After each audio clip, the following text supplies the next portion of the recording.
Bienvenue sur Africa 24 dans cette nouvelle édition du QG Weekend. Voici les titres de l'actualité. Tension post-électorale au Niger. Les deux candidats du second tour revendiquent la victoire à la présidentielle. La publication des résultats provisoires a engendré de violentes manifestations à Niamey.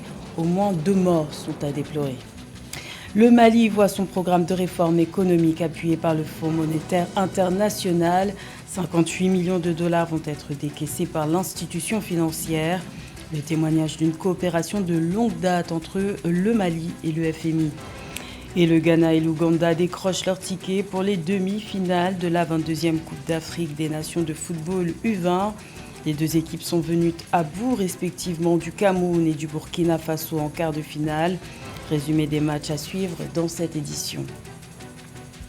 Mais tout d'abord au Nigeria, un nouvel enlèvement de masse s'est produit dans la nuit de jeudi à vendredi.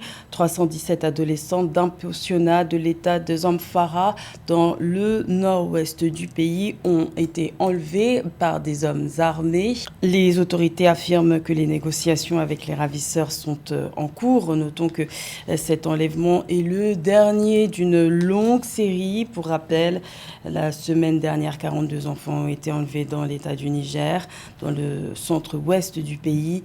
Et au début du mois de décembre 2020, plus de 300 garçons avaient également été enlevés dans l'état de Katsina.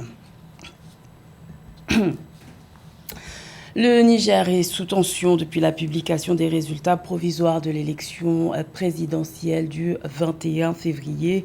Des violences post-électorales ont éclaté dans la capitale Niamey. Le premier bilan officiel fait état de 2 morts et de plusieurs centaines d'arrestations. Le point dans ce reportage de notre correspondant Sadouel Mokhtar. Au Niger, les manifestations contre l'annonce de la victoire de Mohamed Bazoum, candidat du parti au pouvoir, se poursuivent. La situation reste toujours tendue entre opposants et forces de l'ordre à Niamey, la capitale du pays, 48 heures après la proclamation des résultats par la CENI. À Losagungu, un quartier de Niamey, des centaines de manifestants ont vandalisé et saccagé plusieurs domiciles privés, dont celle appartenant au journaliste Moussa Kaka, promoteur de la radio et télévision Saronia et correspondant de RFI à Niamey. De derrière, ils ont cassé tous les frigos, tous les climatiseurs sont cassés, donc ils ont défoncé, et puis voilà ce qui s'est passé. Comme dégâts matériels, bon, ce qui s'est passé, c'est l'agression qu'il faut condamner en fait, quoi. C'est l'agression, quoi, parce qu'ils sont venus tuer, brûler. Et c'est moi qui cherchais, c'est ma personne qui cherchait. Bon, moi, je suis un individu, je suis un journaliste.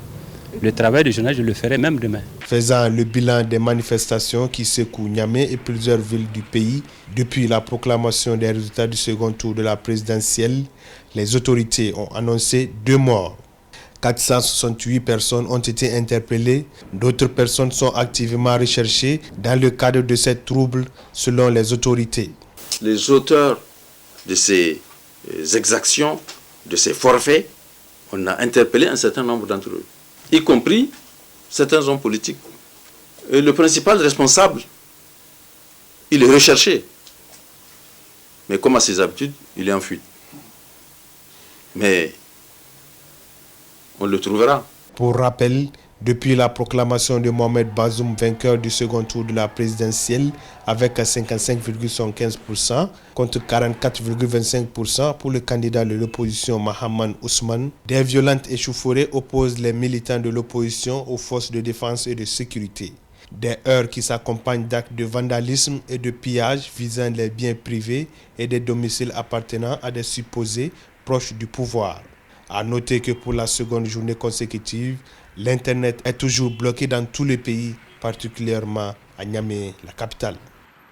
Également dans l'actualité au Sénégal, l'opposant politique Ousmane Sonko n'est plus protégé par son statut parlementaire. L'Assemblée nationale du Sénégal a levé ce vendredi 26 février son immunité parlementaire. Le leader du parti PASTEF, les Patriotes, qui est arrivé 3e à l'élection présidentielle de 2019, devra donc répondre devant la justice sénégalaise des accusations de viol proférées contre lui. Pour Ousmane Sonko, ces allégations ne sont rien d'autre qu'un complot politique à son encontre. Il est à noter que sur les députés présents à la séance plénière de l'Assemblée nationale, 98 ont voté pour la levée de l'immunité. 1 a voté contre et 2 se sont abstenus. Les députés de l'opposition ont quitté la salle avant le vote en signe de protestation.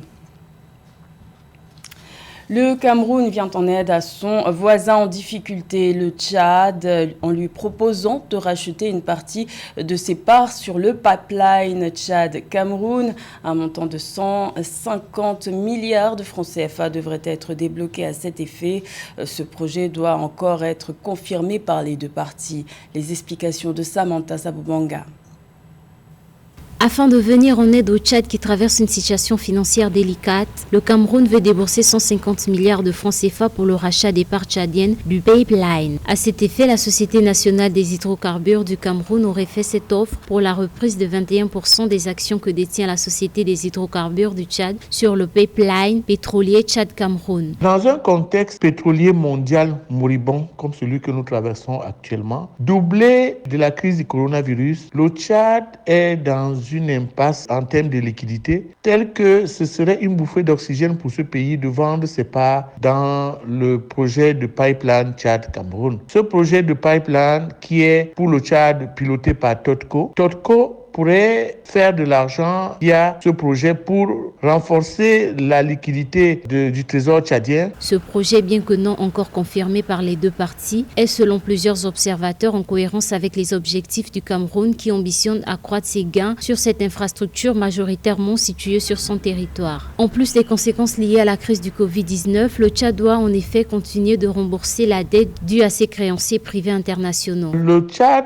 est actuellement dans une situation économique assez difficile. Le pays manque globalement et ponctuellement de liquidités, d'où le meilleur moment pour le Cameroun de négocier un bon prix de rachat de ses parts dans le cadre du pipeline. Et aussi, ce serait une bonne façon de normaliser, de renforcer les relations entre deux pays voisins africains et permettant à un pays d'aider le voisin à traverser des périodes difficiles. La conclusion de ce deal devra permettre au Cameroun d'augmenter ses actifs sur cette infrastructure de transport des produits pétroliers. Long de plus de 100 000 km, l'éloduc Tchad-Cameroun est opérationnel depuis 2003. Cette infrastructure permet d'exporter chaque année près de 40 millions de barils de pétrole produits dans les champs pétroliers tchadiens.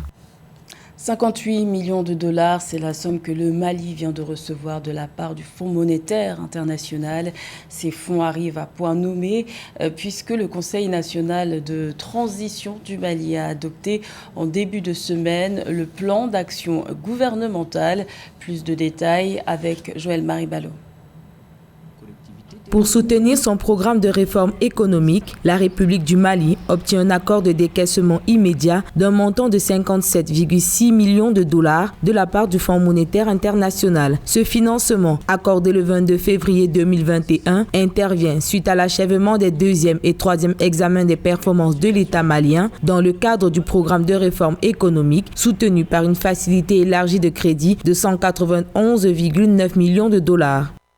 La confluence des crises sanitaires, économiques, sociopolitiques et sécuritaires a posé des défis politiques. Les autorités ont à juste titre recentré les priorités politiques sur la lutte contre les crises sanitaires et économiques, la réduction des dépenses non prioritaires et la prise en charge temporaire des déficits budgétaires plus élevés. Il faut dire que cet apport financier était très attendu par les autorités maliennes qui ont basé le plan d'action gouvernemental sur le soutien financier des partenaires étrangers. Présenté le 19 février 2021 devant le Conseil national de transition malien, ce plan d'action qui va de la gouvernance à la sécurité prévoit de réduire le train de vie de l'État, de renforcer la lutte contre la Covid-19, l'impunité et la corruption. Quand vous regardez la hauteur des montants dont on parle pour un pays comme le Mali, pour des mécanismes de dépannage, la situation dans laquelle se trouve le Mali peut justifier qu'ils acceptent de l'argent du FMI dans un cadre qui permette aux dirigeants maliens de pouvoir s'occuper de l'essentiel, c'est-à-dire la sécurité et la promotion des citoyens et la qualité de vie. Et je pense simplement qu'il faut éviter d'arbitrer sur le court terme et donner des horizons un peu plus élevés pour que le pays se relève de sa crise qui n'a que trop duré. Avec ce nouveau financement, le Fonds monétaire international passe à 115,3 millions de dollars, le montant total des décaissements effectués dans le cadre de la facilité élargie de crédit signée avec le Mali. Selon les projections du FMI, le pays devrait enregistrer une croissance d'au moins 4% en 2021 après une récession de 2% en 2020. La 7e session du Forum régional africain sur le développement durable doit s'ouvrir ce lundi 1er mars au Congo-Brazzaville. L'objectif de cette rencontre est de faire progresser la mise en œuvre du programme 2030 et de l'agenda 2063. Et un constat alarmant est au cœur de cette rencontre. La déforestation accélérée fait perdre à l'Afrique près de 3,9 millions d'hectares par an. Amenedj.